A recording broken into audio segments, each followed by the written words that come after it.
Hello, Arrow. Um, I was looking at your game, and I just wanted to give you give you my analysis of it.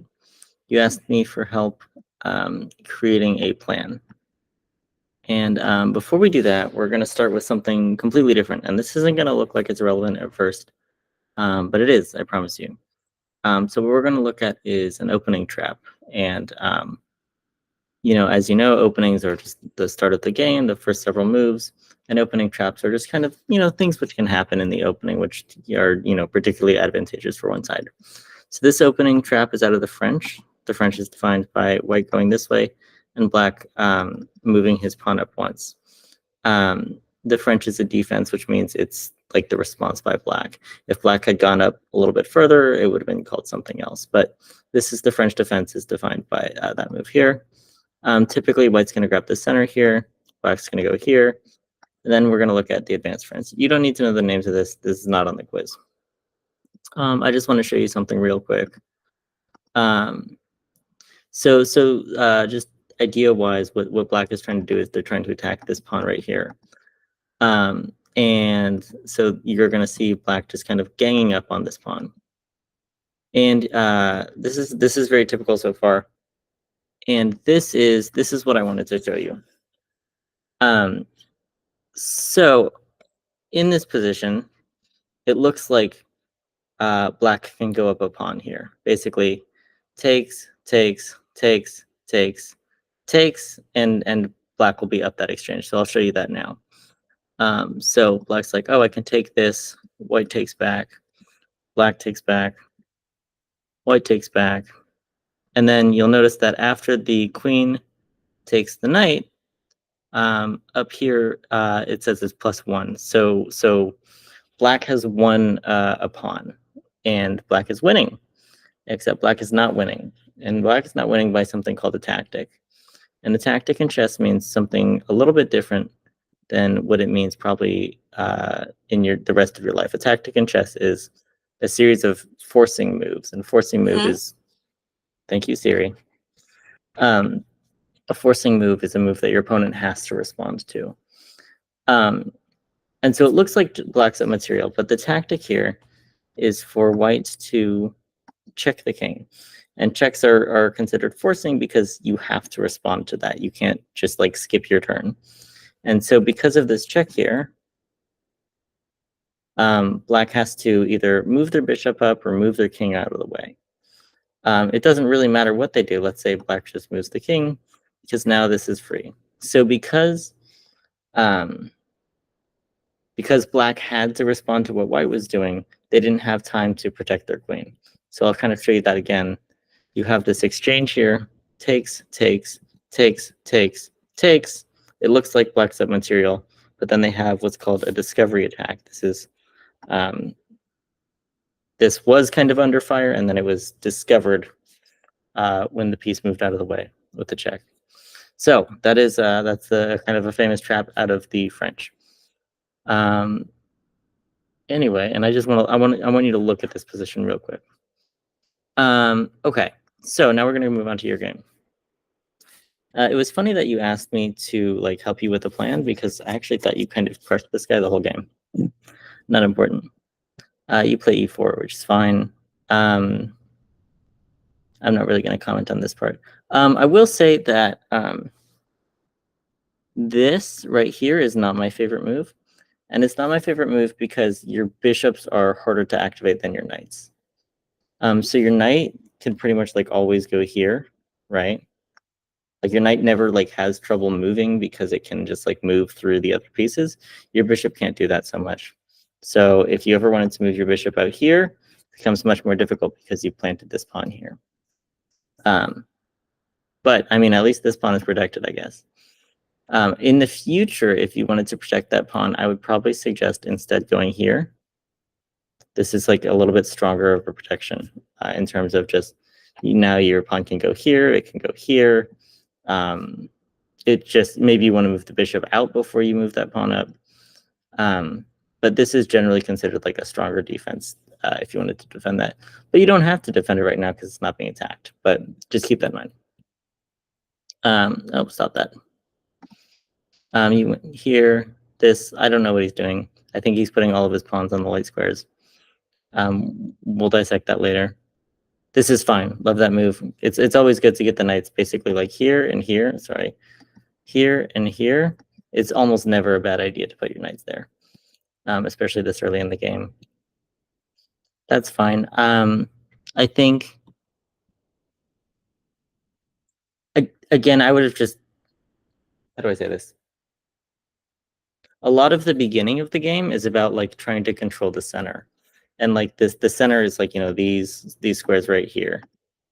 And what I appreciate about this move is that it does help control that center. It does put extra pressure on that square.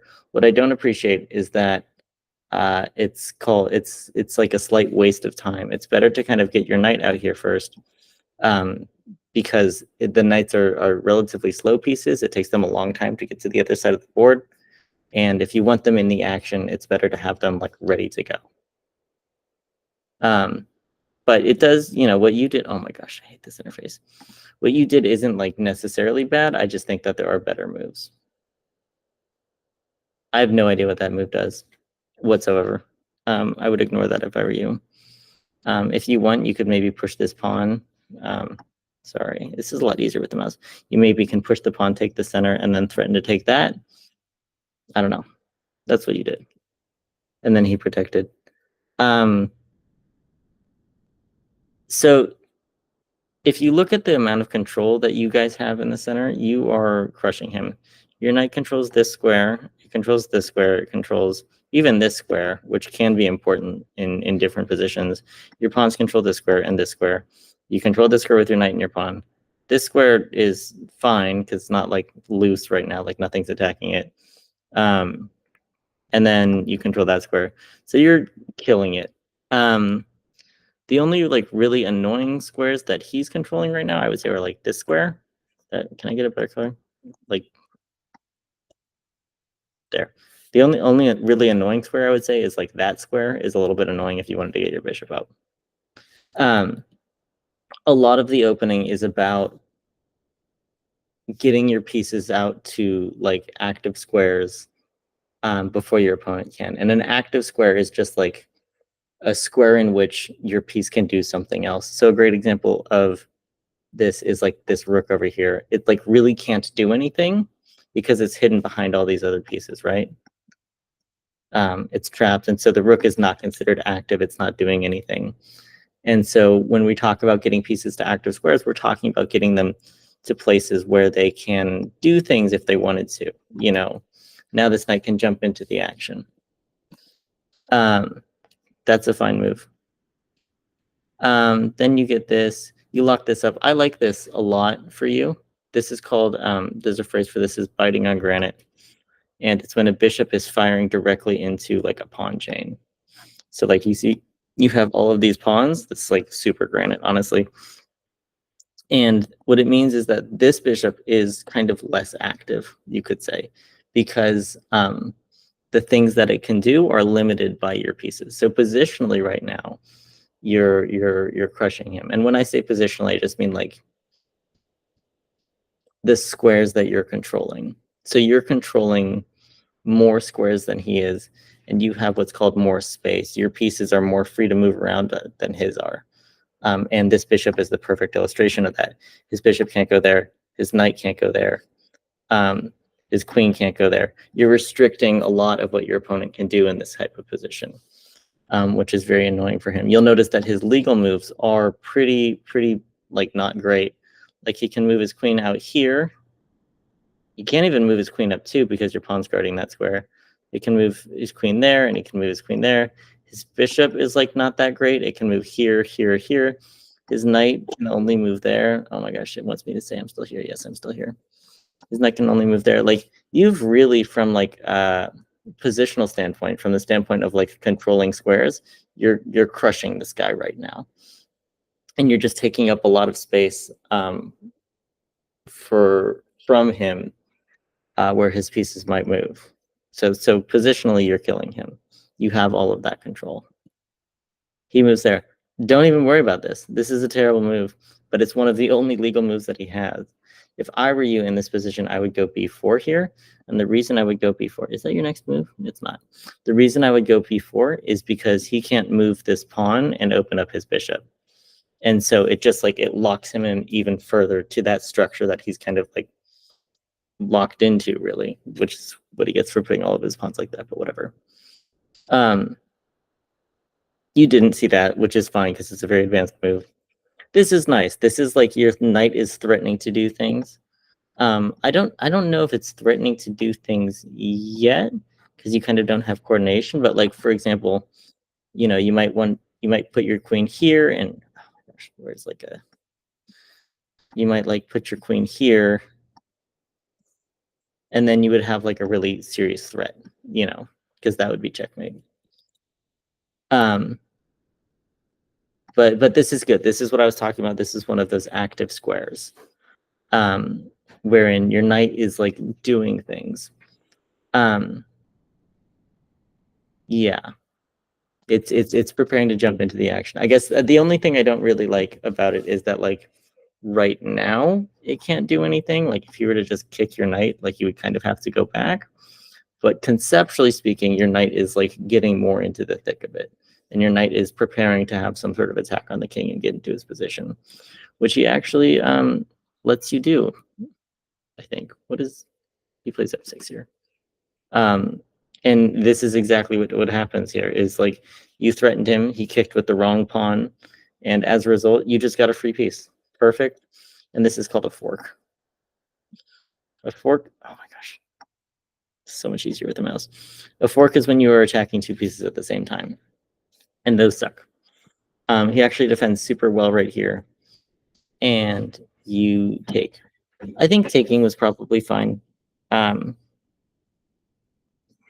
It's hard to say. I like that knight. It might have been better to go here, but it was fine, I guess. What I don't like about it is that this bishop kind of sucked. This was not a good bishop because of that like aforementioned like fighting on granite thing. So it was fine to take that. You gave him a check, which is always fun. So yeah, this is pretty advanced. It's fine to take a bishop. Bishop for knight is like a fair trade most of the time. In fact, most of the time, it's slightly better for the person getting the bishop. Sorry, I didn't play this well. This is fine, especially for your level. You're doing okay here. Takes. There you go. Great move. I wish I'd thought of that. And then you go there. I don't like that move. It's not really doing anything. Your knight can't go here, and it can't go here. You could reroute back that way, but nobody at your elo is seeing that. No offense. And then he takes, and this is around here. I started getting super excited. Do you see why I'm excited? What's the move here? I would say pause if you want to, but you know, I'm not your dad. The best move here is to go like this, which should look familiar to you. Because this was that French trap that I was talking about in the beginning, is we had this queen lined up with the other queen through a piece, and then you had the opportunity to move that piece in such a way which he was forced to respond to it. Oh my gosh, why can't I do my arrows? There we go. And then you could have gotten this queen, which would have been fun. I was really hoping you would see that, but it's fine. You didn't know about it. And then you castle here, which is fine. That's a great move. Would have been better to take his queen, but it was a good move. He takes your rook, which I don't love, but so goes life. You actually, I think, still probably have an opportunity here for a tactic. No, not so much. If this pawn was here, you would have had an opportunity for a tactic. This is because what I'm looking at is that there is again, stop that. There's again this discovery. These queens are seeing each other. And so, for example, if you could have gone here, this pretty much forces him onto a dark square. And then you can get this discovery idea again with check. And then his queen is free. So It wasn't exactly available in that position, but so it goes. He took your rook. It would have been better to not lose that, I suppose, in retrospect, but so it goes. Instead, you go here. Check. Love check. Nothing wrong with check. He goes there. I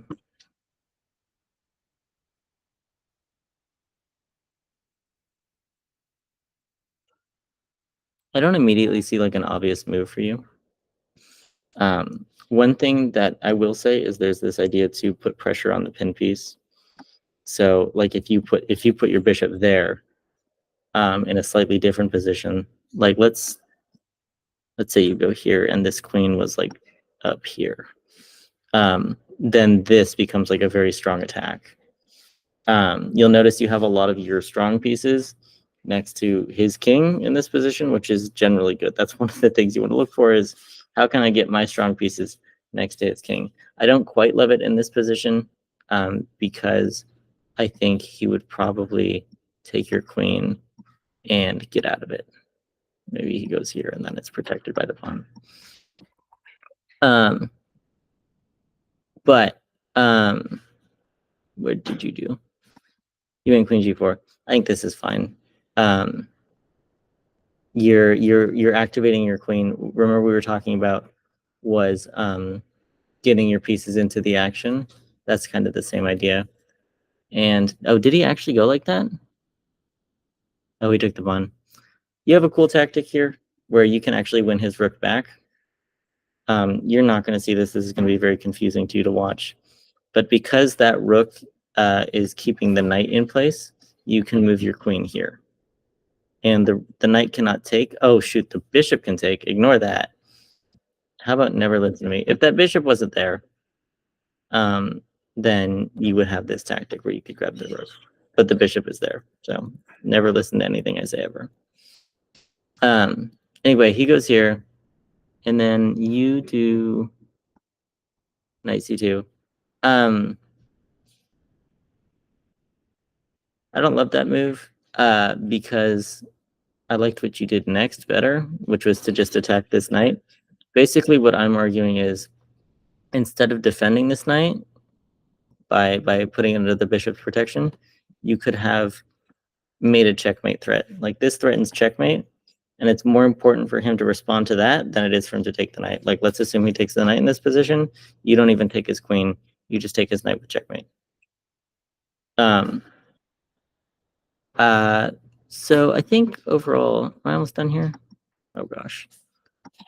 So yeah, you brought it back. What's good about this conceptually is that you might want to bring this up in here, but you just have a better checkmating attack with what you did there. So good game. I thought you crushed it. And now I need to figure out how to stop recording. Stop presenting. Send another one. This is fun. Okay, thank you guys.